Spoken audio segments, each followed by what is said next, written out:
जय श्री राधे कृष्ण। दोस्तों, एक बार तुलसीदास जी से किसी ने पूछा, कभी कभी भक्ति करने को मन नहीं करता, फिर भी नाम जपने के लिए बैठ जाते हैं, क्या उसका भी कोई फल मिलता है?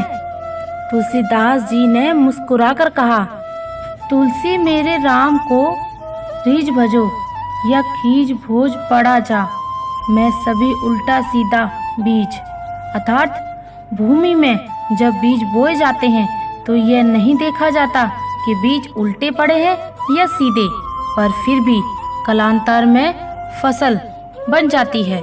इसी प्रकार नाम सुमिरन कैसे भी किया जाए, उसके सुमिरन का फल अवश्य मिलता है। भगवान का नाम हमेशा जपना चाहिए।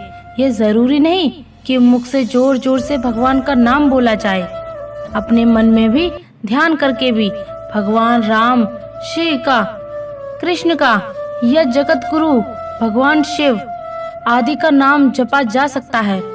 किसी भी परिस्थिति में ईश्वर का नाम लेने से सभी मुश्किलों का हल पाया जा सकता है।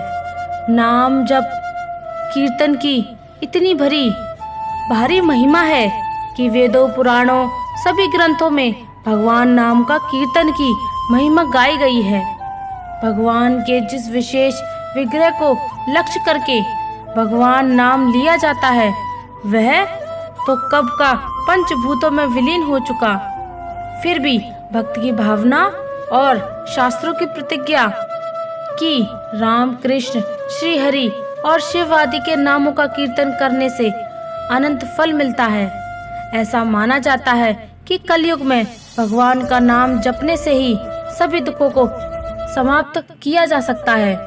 भगवान के नाम लेते समय हमारा मन भी शुद्ध होना चाहिए और हमारे कर्म भी अच्छे होने चाहिए, वरना हम एक तरफ भगवान का नाम लेते हैं, दूसरी तरफ गलत बातें सोचते हैं, तो इसका कुछ भी मतलब नहीं है।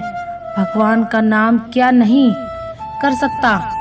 भगवान का मंगलकारी नाम दुखियों का दुख मिटा सकता है, रोगियों के रोग मिटा सकता है, पापियों के पाप हर लेता है, भक्तों को भक्त बना सकता है, मुर्दे को प्राणों का संचार करा सकता है। भगवान नाम जप से क्या फायदा होता है, कितना फायदा होता है, इसका पूरा बयान करने वाला कोई वक्ता पैदा नहीं हुआ है और न ही होगा। कहा जाता है कि नाम जप से बड़ी इस दुनिया में कोई भी दूसरी साधना नहीं होती। संघर्ष और चिंता के आज के समय में भगवान के पवित्र नाम का जप क्या आपकी सभी समस्याओं और चिंताओं का समाधान कर सकता है? क्या हर कोई भगवान के नाम जप कर सकता है? भगवान के किस नाम का जप करें? क्या अपने मन से कोई भी नाम जप कर सकते हैं या केवल गुरु से ही प्राप्त नाम ही सर्वश्रेष्ठ होता है? क्या अंतिम समय में, मृत्यु के समय नाम का जप करने से मनुष्य मुक्त हो जाता है? तो दोस्तों, नाम जप भक्ति और परमात्मा प्राप्ति के मार्ग में आने वाले सभी प्रश्नों का उत्तर आपको इस वीडियो में मिल रहा होगा। तो दोस्तों, कहा जाता है कि भगवान का नाम बहुत ही पवित्र और शक्तिशाली होता है। रोज नाम जप करने से व्यक्ति के जीवन के सभी दुख दर्द खत्म हो जाते हैं और उसे संसार से विदा होने पर मोक्ष की प्राप्ति होती है। दोस्तों, आज मैं आपको ऐसी कहानी सुनाने जा रहे हैं जिससे आपके रोंगटे खड़े हो जाएंगे। दोस्तों, एक बार की बात है, रात्रि का समय था। महात्मा श्यामदास जी भगवान के नाम का अजब जाप करते हुए अपनी मस्ती में चले जा रहे थे। इस समय वे गहन जंगल से गुजर रहे थे। विरक्त होने के कारण वे महात्मा जी लगातार भगवान का नाम जप रहे थे। किसी भी एक स्थान पर ज्यादा समय तक नहीं रुकते थे। वे भगवान के नाम का जप किए करते थे और एक दिन रात उनके मुख से भगवान के नाम का जप ही चलता रहता था। स्वयं वह अजपा जाप करते थे और औरों को भी उसी मार्ग पर चलाते थे। चलते चलते वे मार्ग भूल गए, पर चलते जा रहे थे जहां भगवान ले जा रहे थे। दूर अंधेरे में बहुत सी दीप मालाएं प्रकाशित थीं।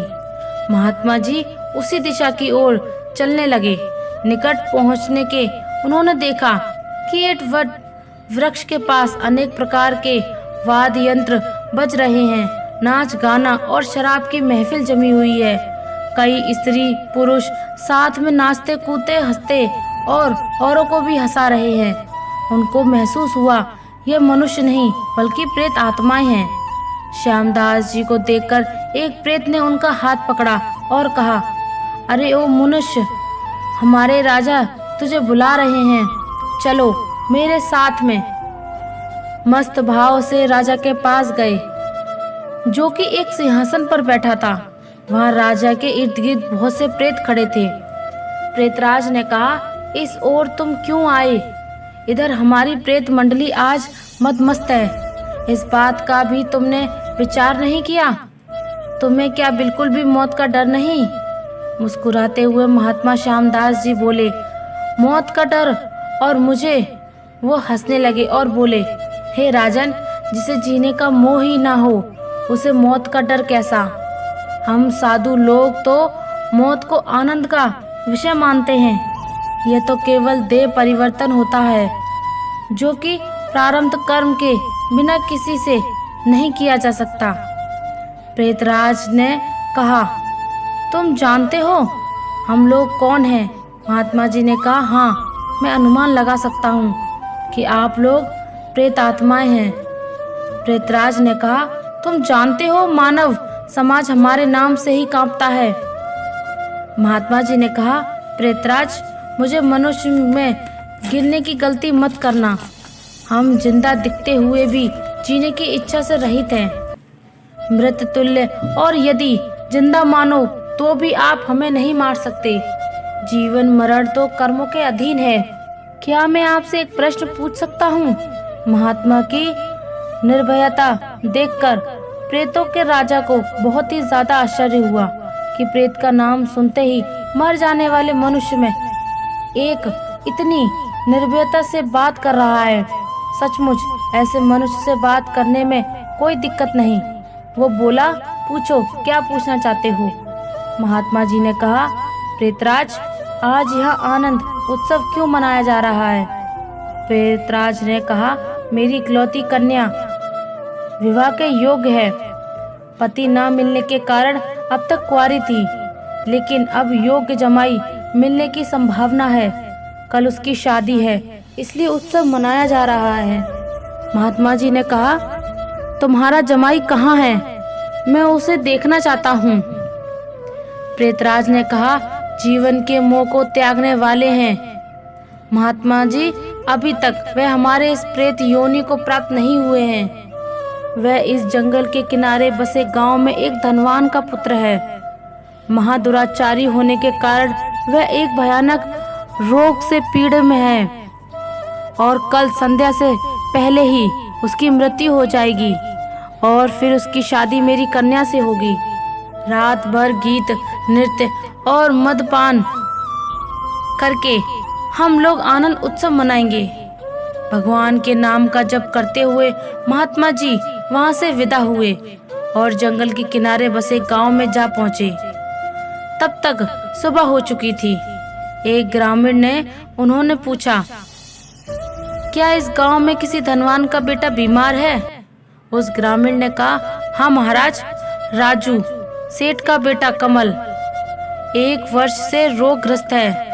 बहुत उपचार किए पर फिर भी ठीक ना हो पाया। महात्मा जी ने उस ग्रामीण का धन्यवाद किया और पूछते हुए उस धनवान के घर जा पहुंचे। वहां कमल की हालत गंभीर थी। वह अंतिम सांस गिन रहा था, लेकिन फिर भी महात्मा जी को देखकर माता पिता को आशा की किरण दिखी। उन्होंने महात्मा जी का स्वागत किया। सेठ के बेटे के पलंग के निकट आकर महात्मा जी प्रभु नाम का जप करने लगे। दोपहर होते होते लोगों का आना जाना ज्यादा होने लगा और भीड़ बढ़ने लगी। महात्मा जी ने पूछा, क्यों कमल, अब कैसी तबीयत है? कमल ने आंखें खोलते ही अपने सामने एक प्रतापी संत को देखा तो रोने लगा और बोला, महाराज, क्या आप मेरा अंत सुधारने के लिए आए हैं? मैंने अपने जीवन में बहुत पाप किए हैं। भगवान के दरबार में मैं क्या मुंह दिखाऊंगा? फिर भी आप जैसे संत के मुझे दर्शन हुए, ये मेरे लिए शुभ संकेत है। इतना कहते ही उसकी सांस फूलने लगी, वह खांसने लगा। महात्मा जी ने कहा, बेटा निराश ना हो, भगवान का नाम तो पतित पावन है। तेरी ये अंतिम सांसें हैं। अब काल से तुझे डरने की कोई जरूरत नहीं है। खूब शांति से अपनी तमाम चित्तवृत्तियों के वेग को रोककर भगवान के नाम के जप में अपने मन को लगाओ। अजबा जाप में लग जाओ, क्योंकि भगवान का नाम ब्रह्म हत्या आदि महापापों का नाश करने में समर्थ है। महात्मा जी ने कमल के कान में भगवान के नाम का उच्चारण किया। दिन ढलते ही कमल की बीमारी बढ़ने लगी। वैद्य हकीम बुलाए गए, कमल को भस्म आदि कीमती औषधियां दी गईं, किंतु अंतिम समय आ गया। यह जानकर महात्मा जी ने थोड़ा नीचे झुककर उसके कान में फिर से भगवान का नाम लेने की याद दिलाई। भगवान के नाम का उच्चारण करते ही कमल के प्राण पखेरु उड़ गए। लोगों ने रोना धोना शुरू कर दिया। शमशान यात्रा की तैयारी होने लगी। मौका पाकर महात्मा जी वहां से चल दिए। नदी के तट पर आकर स्नान ध्यान करके नाम का स्मरण करते हुए वे वहां से रवाना हुए। शाम ढल चुकी थी। वे मध्य रात्रि के समय जंगल में फिर से उसी वट वृक्ष के नीचे जा रहे थे। वहां पर प्रेत समाज उपस्थित था। प्रेतराज सिंहासन पर हताश होकर बैठा था। अब गीत नृत्य हास कुछ नहीं था। चारों ओर करुण कंदन हो रहा था। सभी प्रेत रो रहे थे। महात्मा जी ने पूछा, प्रेतराज, कल तो यहाँ बहुत ही भव्य आनंद उत्सव हो रहा था, लेकिन आज शोक लहरा रहा है, क्या कुछ अहित हो गया है? प्रेतराज ने कहा, हाँ भाई, इसलिए हम रो रहे हैं। हमारा तो सत्यानाश हो गया। मेरी बेटी आज की शादी थी, अब वो कुंवारी ही रहेगी। महात्मा जी ने पूछा, प्रेतराज, तुम्हारा जमाई तो आज मर गया है, फिर तुम्हारी बेटी कुंवारी क्यों रही? प्रेतराज ने गुस्से से कहा, यह सब तेरे बाप से हुआ है। मैं ही मूर्ख था जो मैंने कल तुझे सब कुछ बता दिया। तूने तो हमारा सत्यानाश कर दिया। महात्मा जी ने नम्र भाव से कहा, हे प्रेतराज, मैंने आपका अहित किया है, यह मुझे समझ नहीं आया। क्षमा करें, मुझे मेरी भूल बताओ तो मैं दोबारा ऐसा नहीं करूँगा। प्रेतराज ने जलते हृदय से कहा, यहाँ से जाकर तूने उस मरने वाले कमल को नाम स्मरण का मार्ग बताया। अंत समय में भी उसे भगवान का नाम ही सुनाया और मेरी बेटी कुंवारी रह गई। महात्मा जी ने कहा, क्या सिर्फ एक बार नाम जप से वह प्रेत योनि से छूट गया? क्या आप सच कह रहे हो?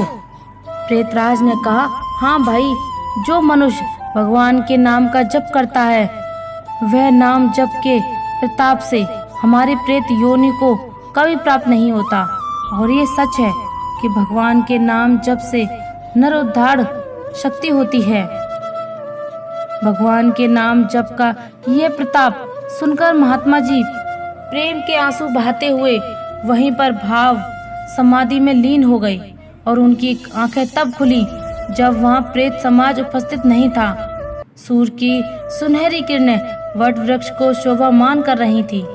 महात्मा जी के वट वृक्ष के नीचे नाम जप करने से उन सभी प्रेत आत्माओं को मुक्ति मिल चुकी थी। महात्मा जी वहां से उठे और भगवान का स्मरण करते हुए अपने रास्ते पर चल दिए। कहते हैं कि नाम जप करने वाले व्यक्ति को उसके अभिमान, लालच, वासना, क्रोध और द्वेष जैसी भावनाओं का भी अंत हो जाता है। इसलिए तुम जो चाहो सो करो, पर नाम लेते रहो। इसमें जरा सी भी भूल ना करो। मेरा सबसे यही कहना है कि नाम जप करते रहो। भवसागर से पार उतरने का सबश्रेष्ठ साधन होता है ध्यान, और ध्यान का आधार है नाम जप। नाम जप चलता फिरता परमात्मा है। ध्यान तो दिन में 2 घंटे ही करना होता है और शेष समय में नाम जप की सुलभ और श्रेष्ठ है। नाम जप की महिमा अतुलनीय है। नाम जप ईश्वरीय भक्ति का आहार है। जैसे हम अतिथि को प्रसन्न करने के लिए स्वादिष्ट पकवान परोसते हैं, वैसे ही ईश्वर को रिझाने के लिए एकाग्रचित्त और श्रद्धा भाव से लय ताल युक्त किया हुआ नाम जप बहुत ही श्रेष्ठ आध्यात्मिक भोजन है। तो दोस्तों, इसलिए राम का नाम बहुत ही ज़रूरी है। लेकिन राम के नाम के साथ में हमारा आज भी भगवान श्री राम की तरह होना चाहिए। ऐसे तो कई लोग हैं और साधु सन्यासी भी हैं जो ये कहते हैं कि सिर्फ भगवान के नाम से ही कल्याण होगा, लेकिन ऐसा नहीं है। राम के नाम के साथ में हमारा आचरण, हमारा व्यवहार, हमारे कारण भी राम जैसे ही होने चाहिए, तभी हमारा कल्याण होगा। तो दोस्तों, उम्मीद है आज का वीडियो आपको ज़रूर पसंद आया होगा। अगर वीडियो अच्छा लगा हो तो कमेंट में मन से जय श्री राधे कृष्ण ज़रूर लिख दीजिए। और ऐसे ही वीडियो और पाने के लिए हमारे चैनल को सब्सक्राइब करें, वीडियो को लाइक करें, ज़्यादा से ज़्यादा शेयर करें। धन्यवाद। जय श्री राधे कृष्ण।